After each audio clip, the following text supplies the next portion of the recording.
No momento que nós vivemos hoje, que é um momento pandêmico, né, é como se houvesse aí uma quebra, né, faz pensar muito na questão de lutos. Então, acho que é importante olharmos para as crianças, olharmos para as famílias e pensar de que forma que essa família, essa criança enfrenta o luto. Acho que o primeiro ponto é amenizarmos um pouco, né, essa angústia de que é isso, que essas crianças estão sentindo, né, o que veio, o que a família vai fazer com isso, que tem alguns sinais que são comuns nessa pandemia.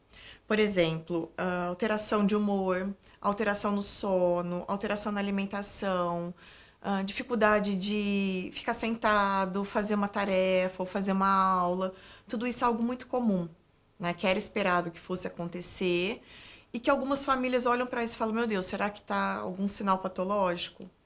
Primeiro ponto, encarar essas mudanças, essas alterações como algo que é comum, corriqueiro, né, que as crianças vão passar, mas que esses sinais eles não podem se perdurar de uma forma que impeça a criança de sair de casa, né? Uma ansiedade tamanha. Agora nós estamos voltando aí, né? Estamos em alguns momentos de volta, retorno ao presencial. Então são sinais que não podem impedir que essa criança retorne, que essa criança sinta uma ansiedade a tal ponto de chorar demais, comer demais, não conseguir dormir de jeito nenhum, né? Então, se isso for um extremo, vamos olhar para isso com carinho, né? Olhar de que forma? Provavelmente há um processo aí importante a ser considerado, que é o processo do luto, né? O luto vivido como uma experiência de perda. Então, as crianças, nós adultos perdemos, mas as crianças também, né? Perderam o contato, né, com a escola, com a família, perderam aí o seu dia a dia, a sua rotina. Então, olhar para isso com muito carinho, com muita cautela. De que forma? Acho que o primeiro ponto a ser levado em conta é permitir que essas crianças sintam essas dificuldades todas. Permitir que elas demonstrem. Né? Tá chorando demais, não adianta a gente chegar lá e falar: não, não, não, para de chorar. Né? Não pode chorar. Não, pode sim, deve-se chorar, é importante chorar, mas a gente entender o motivo desse choro, né? O motivo dessa dor, o motivo do que causa aquilo tudo. Né?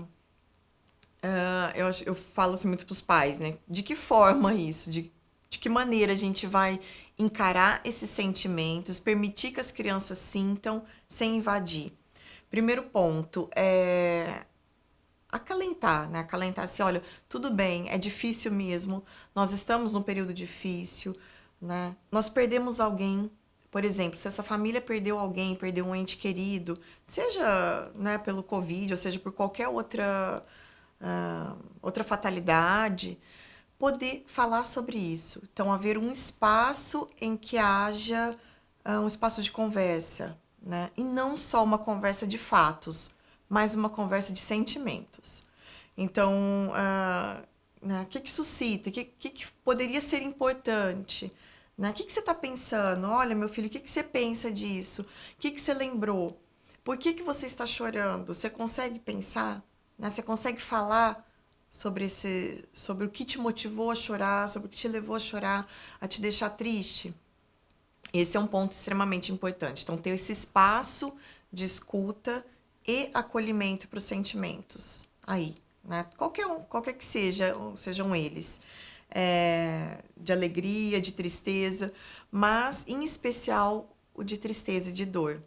Porque eu acho que nós estamos numa sociedade que tem muita dificuldade de falar de dores, de limites, né, de perdas, né? Nós temos muita dificuldade, nós adultos temos dificuldades.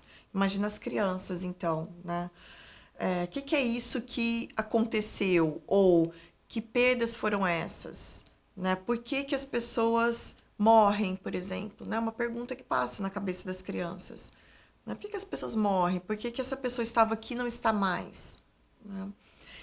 E os pais e a família deixar um espaço para que essa dúvida surja e um espaço para responder. E aí a gente responde de que forma? Né? Os pais se sentem um pouco coagidos, até obrigados a ter uma resposta muito inteligente ou muito, né, elaborada. Não, não precisa, tá? A gente não precisa ter uma resposta muito elaborada, a gente não precisa ter uma resposta para isso, né? Porque a morte, quando a gente pergunta por que morreu, né, muitas vezes nem nós sabemos por que aconteceu aquilo. E poder dizer, olha, eu não sei, eu só sei que, né, as pessoas, a gente vive e um dia a gente morre, né? E tentar até uma explicação de algo que seja ali coerente com a crença da família, coerente com o que a família ensina, com o que a família acredita, né? Eu vejo muitos pais falando assim, olha, seu avô, sua avó morreu, virou estrelinha. Né? Não tem problema, é uma crença que, né, que acalenta a família, não tem problema, isso não é certo ou errado. O que é o ideal? Que a gente possa ter o espaço de falar disso. Como falar, né, vai depender aí muito do ambiente familiar, muito das crenças dessa família, da religião dessa família, né, do que eles acreditam e de como vai ser dito para a criança. O que não pode acontecer, né, não pode assim, né, a gente precisa evitar que aconteça, o que a gente deve evitar que aconteça é impedir que isso apareça, impedir que esses temas apareçam, em especial os temas do luto, de tristeza, de dores. Então, uma criança que fala, eu não sei, eu tô, né, o que aconteceu? O que é morte? Né? E os pais falam, não vou falar sobre isso, melhor não, vou fazer outra coisa. Isso não pode acontecer, né? Porque é como se a gente barrasse uma possibilidade de ouvir as crianças também. Então, para lidar com lutos, né, principalmente nesse momento da pandemia, não só nesse momento, mas principalmente neste, é abrir esse espaço, né, abrir a possibilidade de que haja esse assunto. De que forma vai vir, não sabemos. E se nós enquanto pais, vamos conseguir responder, a gente também não sabe. Mas aí nós podemos dizer, olha, eu não sei disso, mas eu vou procurar saber. Né? Já vi muitas crianças perguntando, mas o que é velório? Né? Ou por que não teve velório? Ou o que é morte?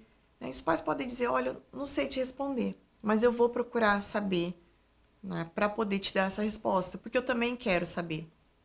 Né? Porque também é importante para mim conseguir lidar com isso. Né?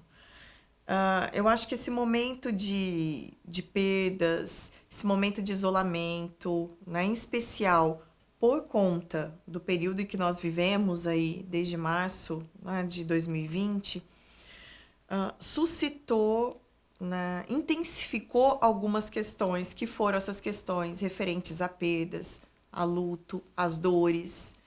Né? Se intensificou, nós temos que abrir o espaço para falar.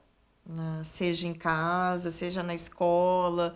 Né? Em casa, os pais podem falar sobre isso, podem abrir esse espaço, e na escola também, os professores podem abrir. Independente do que a criança vem apresentar de sinais, né? Sinal grave ou não é grave? Não, independente disso. Né? A dor é uma dor humana, a dor infantil, o luto infantil é muito forte, né? O luto infantil é muito importante, ele precisa aí ser dito e ser vivido dentro da experiência familiar.